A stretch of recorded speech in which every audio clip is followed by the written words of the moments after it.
ಕೂಲಿ ಕೆಲಸಕ್ಕೊಂದು ಕರೆದು ಕಾರ್ಮಿಕ ಮಹಿಳೆ ಬಳಿ ಇದ್ದ ಬಂಗಾರದ ಸುಲಿಗೆ ಮಾಡಿದ್ದ ಖದೀಮರನ್ನು ಬಂಧಿಸಿದ ವಿಶ್ವವಿದ್ಯಾಲಯ ಪೊಲೀಸರು. ಕಲಬುರಗಿಯ ಓಂ ನಗರ್ ಗೇಟ್ ಬಳಿಯಿಂದ ಮನೆ ಸೆಂಟ್ರಿಗೆ ಕೂಲಿ ಕೆಲಸ ಇದೆ ಎಂದು ನಂಬಿಸಿ ಆಟೋದಲ್ಲಿ ಕರೆದುಕೊಂಡು ನಿರ್ಜನ ಪ್ರದೇಶಕ್ಕೆ ಕರೆದುಕೊಂಡು ಹೋಗಿ ಮಹಿಳೆಯ ಬಳಿ ಇದ್ದ 3 ಗ್ರಾಂ ಚಿನ್ನ ಕಸಿದುಕೊಂಡು ಪರಾರಿಯಾಗಿದ್ದ ಖದೀಮರನ್ನು ಕಲಬುರಗಿಯ ವಿಶ್ವವಿದ್ಯಾಲಯ ಠಾಣೆಯ ಪೊಲೀಸರು ಕಾರ್ಯಾಚರಣೆ ನಡೆಸಿ ಕಲ್ಲಪ್ಪ ಪೂಜಾರಿ ಮತ್ತು ಸಂತೋಷ್ ಎಂಬ ಇಬ್ಬರ ಆರೋಪಿಗಳನ್ನು ಬಂಧಿಸಿದ್ದಾರೆ.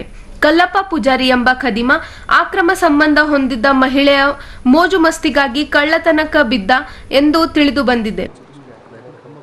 University police station inspector Chandrashekhar Tigadi ಮತ್ತು ಅವರ ಟೀಮ್ ACP ಸಬ್ಬರ್ಮನ್ ಅವರ ಮಾರ್ಗದರ್ಶನದಲ್ಲಿ ಯೂನಿವರ್ಸಿಟಿ ಪೊಲೀಸ್ ಸ್ಟೇಷನ್ ವ್ಯಾಪ್ತಿಯಲ್ಲಿ ಒಂದು ರಾಬರಿ ಕೇಸ್ ವರದಿಯಾಗಿತ್ತು. ಅದರಲ್ಲಿ ಏನಂತಂದರೆ ಈ ಡೈಲಿ ವೇಜ್ ಲೇಬರ್ ಇರ್ತಾರೆ, ಕೆಲಸಕ್ಕೆ ಹೋಗೋ ಮಹಿಳೆಯನ್ನು ಆಟೋದಲ್ಲಿ ಕರ್ಕೊಂಡು ಹೋಗಿ ಪ್ಲಾಸ್ಟ್ರಿಂಗ್ ಕೆಲಸ ಇದೆ, ಹೌಸ್ ಕನ್ಸ್ಟ್ರಕ್ಷನ್ ಕೆಲಸ ಇದೆ ಅಂತ ಹೇಳಿ ಆಟೋದಲ್ಲಿ ಕರ್ಕೊಂಡು ಹೋಗಿ ಅವರ ಹತ್ತಿರ ಇರೋ ಒಂದು ಚೈನನ್ನು ಕಸ್ಕೊಂಡು ಪರಾರಿಯಾಗಿರ್ತಾರೆ. ಅದನ್ನು 112 ಕರೆ ಮಾಡಿರ್ತಾರೆ. ಮತ್ತು ನಮ್ಮ ಇವರು ಎಲ್ಲಿಂದ ಆಟೋ ಹಚ್ಕೊಂಡಿದ್ರು, ಓಂ ನಗರಲ್ಲಿಂದ ರಾಮ ಮಂದಿರ ಸರ್ಕಲ್ ಇರ್ಬೋದು, ರಾಮ ಮಂದಿರ ಸರ್ಕಲ್ನಿಂದ ವಾಜಪೇಯಿ ಬಡಾವಣೆ ಅಲ್ಲಿವರೆಗೆ ಹೋಗಬೇಕಾದ್ರೆ ಎಲ್ಲ ಕಡೆ CCTV ಪರಿಶೀಲನೆ ಮಾಡಿದ್ದಾರೆ. ಕೆಲವು ಕಡೆ ನಮಗೆ ಖಚಿತವಾದ ಮತ್ತು ತುಂಬ ಉತ್ತಮ ಗುಣಮಟ್ಟದ CCTV ದೊರೆತ ಹಿನ್ನೆಲೆಯಲ್ಲಿ ಆರೋಪಿಗಳ ಬಗ್ಗೆ ಮಾಹಿತಿ ಕಲೆ ಹಾಕಲಿಕ್ಕೆ ಸಾಧ್ಯ ಆಗಿದೆ. ಮತ್ತು ಅದರ ಒಂದು ತನಿಖೆಯ ಪ್ರಯತ್ನದಿಂದ 2 ಜನ ಆರೋಪಿಗಳನ್ನು ಬಂಧಿಸುವಲ್ಲಿ ಯಶಸ್ವಿಯಾಗಿದ್ದಾರೆ. ಅದರಲ್ಲಿ ಬಂಧಿತನಾದವ್ರ ಹೆಸರು ಕಲ್ಲಪ್ಪ ಅಲಿಯಾಸ್ ಸಂಜು ಅಂತ, ಇನ್ನೊಬ್ಬನು ಅವನ ಸ್ನೇಹಿತ ಸಂತೋಷ್ ತಂದೆ ಶಂಕರಪ್ಪ ಅಂತ. ಒಬ್ಬನು ಮೊದಲನೇ ಆರೋಪಿ ಅಫ್ಜಲ್ಪುರದವನು, 2ನೇ ಆರೋಪಿ ಪಕ್ಕದ ಜಿಲ್ಲೆ ಇಂಡಿಯವನಾಗಿರ್ತಾನೆ. ಇದರಲ್ಲಿ ಮೊದಲನೇ ಆರೋಪಿ ಇದ್ದಾನೆ, ಇವನ ಮೇಲೆ ಹಳೆಯ 2 ಕಳ್ಳತನ ಪ್ರಕರಣಗಳಿದ್ದಾವೆ ಮತ್ತು ಅವನ ಮೇಲೆ ಸನ್ನಡತೆ ಆಧಾರಕ್ಕೋಸ್ಕರ ಮುಚ್ಚಳಿಕೆಯನ್ನು ಕೂಡ ಅಫ್ಜಲ್ಪುರ್ ಪೊಲೀಸ್ ಸ್ಟೇಷನಲ್ಲಿ ಬರೆದುಕೊಂಡಿದ್ದಾರೆ. PR ಕೂಡ ಅವನ ಮೇಲೆ ಹಾಕಿದ್ದಾರೆ. ಇವರಿಬ್ಬರ ಒಂದು ಬಂಧನದಿಂದ ಮತ್ತು ಇವರು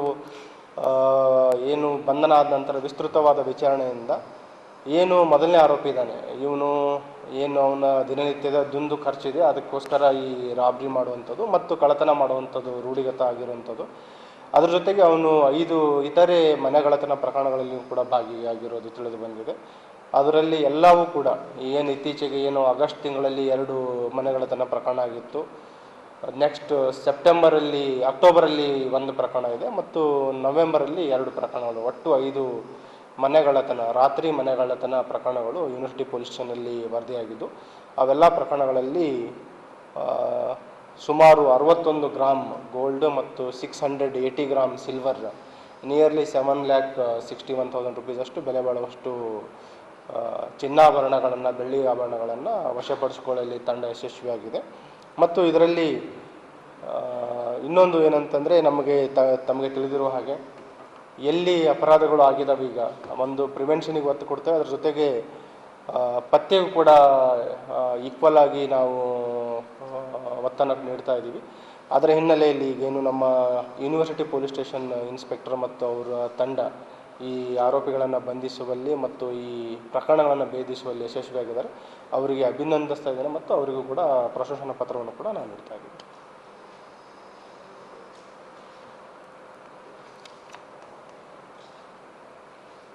ಈಗ ಕಳ್ಳತನಗಳು ಪ್ರಕರಣಗಳು ಕಡಿಮೆ ಆಗಿದೆ, ಈಗ ಪತ್ತೆ ಮಾಡುವಂಥ ಪ್ರಕರಣಗಳ ಸಂಖ್ಯೆ ಜಾಸ್ತಿ ಆಗ್ತದೆ. ಅದನ್ನೇ ಹೇಳ್ತಾ ಇರೋದು ಮೇಡಮ್. ಏನಿತ್ತು ಅಂತಂದರೆ ಇನ್ ಬಿಟ್ವೀನ್ ಕೆಲವು ನಾನು ಹೇಳಿದೆ ನಿಮಗೆ ಆಗಸ್ಟ್, ಅಕ್ಟೋಬರ್, ಸೆಪ್ಟೆಂಬರ್ ಆ ಮಂತ್ಗಳಲ್ಲಿ ಸ್ವಲ್ಪ ಜಾಸ್ತಿ ಆಗಿತ್ತು. ಆಮೇಲೆ ನಾವು ಈಕ್ವಲ್ ಆಗಿ ಪ್ರಿವೆನ್ಷನಿಗೂ ನಾವು ಒತ್ತನ್ನು ನೀಡಿದ್ದೀವಿ. ಕಳೆದ ವಾರ ನೀವು ನೋಡಿದ್ರಿ, ಇಲ್ಲಿ ಸೌತ್ ಸಬ್ ಡಿವಿಷನ್ನಿಂದನೂ ಪ್ರಕರಣಗಳು ಪತ್ತೆಯಾಗಿದೆ. ಅಶೋಕ್ ನಗರ ಇರ್ಬೋದು, RG ನಗರ ಇರ್ಬೋದು. ಅದೇ ರೀತಿ ನಿಮಗೆ ಲಾಸ್ಟ್ ಟೈಮ್ ಹೇಳಿದ್ದೆ ಇನ್ನೂ ಕೆಲವು ತನಿಖೆ ಪ್ರಕ್ರಿಯೆ ಜಾರಿಯಲ್ಲಿದೆ ಅಂತ. ಆವಾಗ ಉಲ್ಲೇಖ ಮಾಡಿದ್ದು ಇದ್ರ ಬಗ್ಗೆನೇ. ನಾವು ಈಗ ಕೆಲವು ಪ್ರಕರಣಗಳ ತನಿಖೆಯಲ್ಲಿದ್ದಾಗ ಕೆಲವು ನಮಗೇನು ಕುರುಹುಗಳು ಸಿಗ್ತವೆ, ಅದರ ಮೇರೆಗೆ ನಾವು ಪತ್ತೆ ಕಾರ್ಯ ಮಾಡ್ತಾ ಇದ್ದೀವಿ. ಈ ಆರೋಪಿದು ನಾನು ನಿಮ್ಗೆ ಹೇಳ್ತಾ ಇದ್ದೆ, ಗ್ರೇಡೆಡ್ ಅಪ್ರೋಚ್ ಯಾವ ರೀತಿ ಅಂತಂದರೆ, ಬೈಕ್ ಥೆಫ್ಟ್ ಆಯಿತು, ಆಮೇಲೆ ಟ್ರೈನಲ್ಲಿ ಬ್ಯಾಗ್ ಥೆಫ್ಟ್ ಮಾಡುವಂಥದ್ದು, ನೆಕ್ಸ್ಟ್ ಮನೆ ಕಳ್ಳತನ ಮಾಡುವಂಥದ್ದು, ಅದರದ್ದು ನೆಕ್ಸ್ಟ್ ಗ್ರೇಡೆಡ್ ಅಪ್ರೋಚ್ ಇರುವಂಥದ್ದು ರಾಬ್ರಿ. ಎಷ್ಟು ಡೆಸ್ಪರೇಟ್ ಆಗ್ತಾರೆ ದುಡ್ಡಿಗೆ, ಆ ರೀತಿ ಹೀನಸ್ ಕ್ರೈಮ್ ಅಪರಾಧ ಮಾಡ್ತಾರೆ. ಸೊ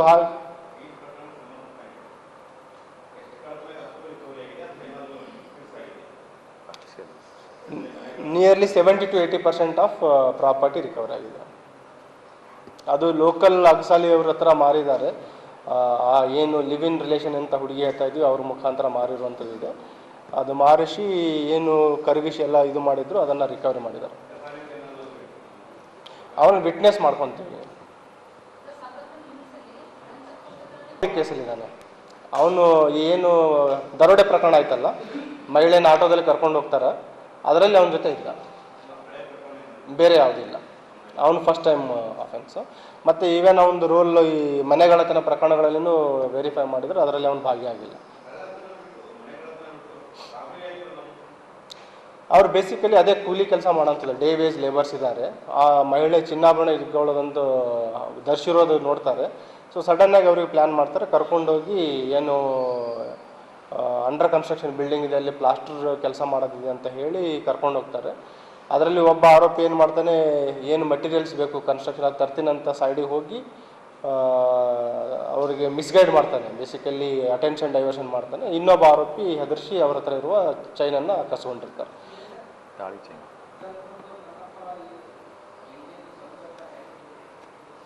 ಇಲ್ಲಿ ಇಬ್ಬರು ಕನ್ಸ್ಟ್ರಕ್ಷನ್ ವರ್ಕರ್ಸ್,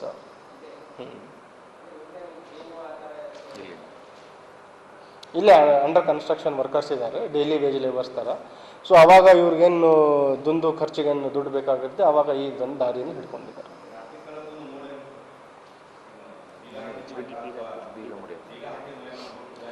ಈ ಏನು ಪ್ಯಾಡ್ಲಾಕ್ ಬರ್ತವೆ ನಮ್ಮ ಹಳೆವು ಬೀಗ ಹಾಕಿರುವಂಥ ಮನೆಗಳನ್ನು ಟಾರ್ಗೆಟ್ ಮಾಡೋವಂಥದ್ದು ಮತ್ತು ಅವುಗಳನ್ನು ಬ್ರೇಕ್ ಮಾಡಿ ಅಪರಾಧ ಮಾಡುವಂಥದ್ದು.